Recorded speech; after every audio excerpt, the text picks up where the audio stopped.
আমি বলতে চাই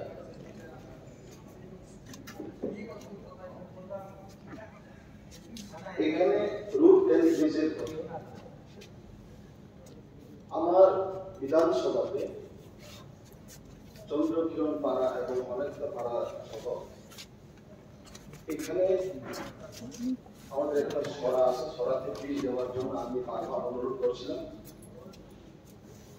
মাননীয় দপ্তরকে, কিন্তু প্রায় 100-150 বছরের পুরনো সেই গ্রাম, সেটাতে জনজাতি বা আমাদের তিপ্রাসাদ যে এরিয়া টোটালি বঞ্চিত। সেখানে একটু রেকর্ড দিয়ে রাখো। আমার মনে হয় অন্য রাজ্যের থেকে তারা যেন আলাদা একটা দেশে বা আলাদা একটা গ্রহের মধ্যে আছে এমন একটা বোঝা যায়। আপনারা যদি যান ভিজিট করতে তাহলে আপনারা বুঝতেন। তো ওই জায়গাতে এখানে আছে অনেক জায়গা, যেমন আমি আগেও উত্থাপন করেছিলাম বর্মাতিলা নামে একটা গ্রাম, একটা না অনেকটা গ্রাম, এই এরিয়ার নামই বর্মাতিলা। ওই জায়গাতে পানীয় জলের অভাব, ইলেকট্রিসিটির ভোল্টেজ কম, ইলেকট্রিসিটি থাকা সত্ত্বেও কম ভোল্টেজের কারণে সেখানে ওয়াটার পাম্প করার যে শক্তি সেটা নেই। এবং সরকারিভাবে কোনো DWS তরফ থেকে হোক বা কোনো ইয়া থেকে হোক কোনো জলের ব্যবস্থা, পানীয় জলের ব্যবস্থা এখনো করা হয়নি। তো কেন করা হয়নি?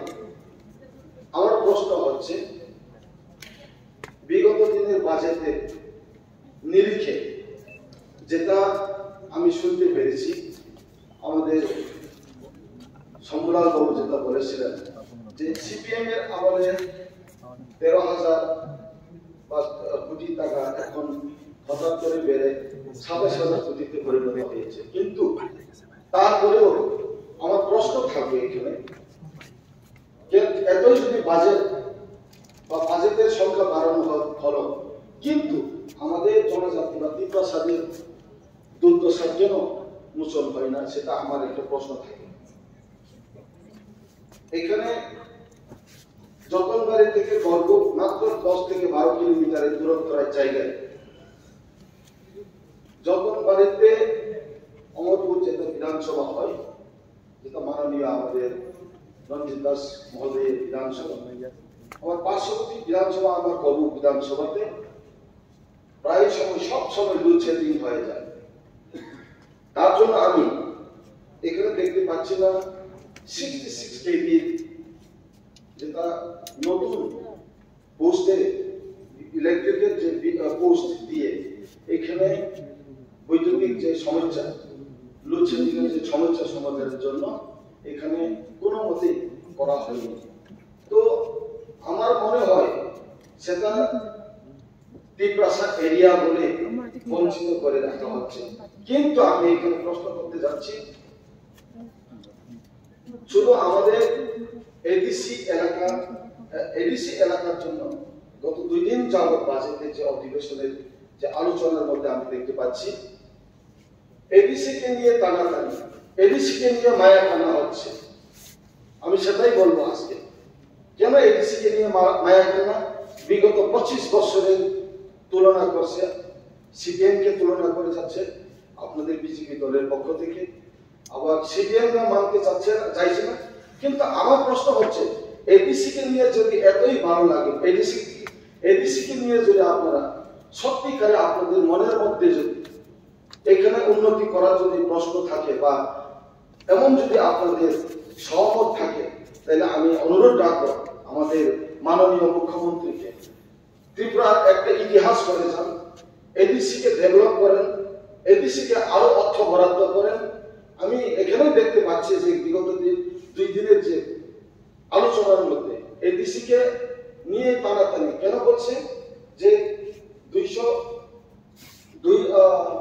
4 লক্ষ থেকে শুরু করে বাড়িয়ে দিয়ে 400 লক্ষ থেকে শুরু করে 600 এখানে কত কোটি টাকা সামথিং করা হচ্ছে। এখানে আমাদের প্রশ্ন হচ্ছে, আমাদের এলপি সাহেব উনি প্রশ্ন করে যাচ্ছেন 580 কোটি পেনশন এবং স্যালারিতে যায় 600 কোটির মধ্যে, তাহলে 1 থেকে 150 কোটির মধ্যে দিয়ে কি করে এডিসি চালিয়ে বা উন্নতি করা যাবে? এটা আমার প্রশ্ন হচ্ছে, যদি আপনারা ত্রিপ্রাসা দরদি হয়ে থাকেন, এডিসি কে যদি উন্নয়ন করতে চান, এখানে শুধু ত্রিপ্রাসা নয়, এখানে এডিসি বলতে সবাই এখানে আছেন, যে এখানে একটু নজর দিয়ে এডিসি কে উন্নতি করার জন্য আমি অনুরোধ রাখবো। আর এখানে বলছে, যার জন্য আমি বলতে চাই, এখানে সম্মেলন বাবু থেকে শুরু করে মাননীয় আমাদের অনারেবল মেম্বার সম্মেলন বাবু থেকে শুরু করে বিনয় ভূষণ বাবু আজকে উল্লেখ করে যাচ্ছেন যে উন্নতি হয়ে যাওয়ার কারণে এখন নাকি ত্রিপুরাল্যান্ডের বা ত্রিপুরাল্যান্ডের আর দাবি থাকছে না। আপনাদের আইপিএফটি এবং বিজেপি সরকার গঠন করার পর, এডিসিতে উন্নতি হওয়ার পর যদি ত্রিপুরাল্যান্ডের যা যদি কেউ না করে থাকে, তাহলে সেটা আমাদের আইপিএফটির মন্ত্রী, মাননীয় মন্ত্রী সুব্রতচরণ বাবু জানবেন, এটা ওনার বিষয়। কিন্তু আমি বলছি, এইখানে আজকে এই হাউসে দাঁড়িয়ে আমি দায়িত্ব সহ দিয়ে আমি বলতে চাচ্ছি, আমাদের ত্রিপুরা এখনো বঞ্চিত এবং প্রায় স্টেটের 2% মাত্র, আমরা পুরা স্টেটের যে বাজেটের অনুসারে 2% এডিসি তে দেওয়া হচ্ছে, যেটা দিয়ে আমরা উন্নতি করতে পারবো না। এবং সেই কারণে আমি বলছি, আজকে এই বাজেটকে আমরা পুরোপুরি বিরোধিতা করতে যাচ্ছি। কেননা এই বাজেট পুরোপুরি এডিসির জন্য, কোন উন্নয়নের জন্য এই বাজেটটা দেখাচ্ছে না। যার কারণে শুধু এডিসি না, পুরা আমাদের ত্রিপুরা বঞ্চিত। আজকে এই কারণে আমি পুরোপুরি সমর্থন করতে পারি না, আমি বিরোধিতা করে এই বাজেটের বিরুদ্ধে আমি বলতে চাইছি। তো আমি আগামী দিনে আমার মুখ্যমন্ত্রী, মাননীয় মুখ্যমন্ত্রীকে আমি অনুরোধ রাখবো, আগামী দিনে বেশি বেশি বাজেট, যেহেতু 13,000 কোটি থেকে 27,000 কোটি যদি হয়ে থাকে, তাহলে কিছু বাজেট 31% বাজেট এডিসিকে দিয়ে এডিসিকে পুনরুদ্ধার করুন।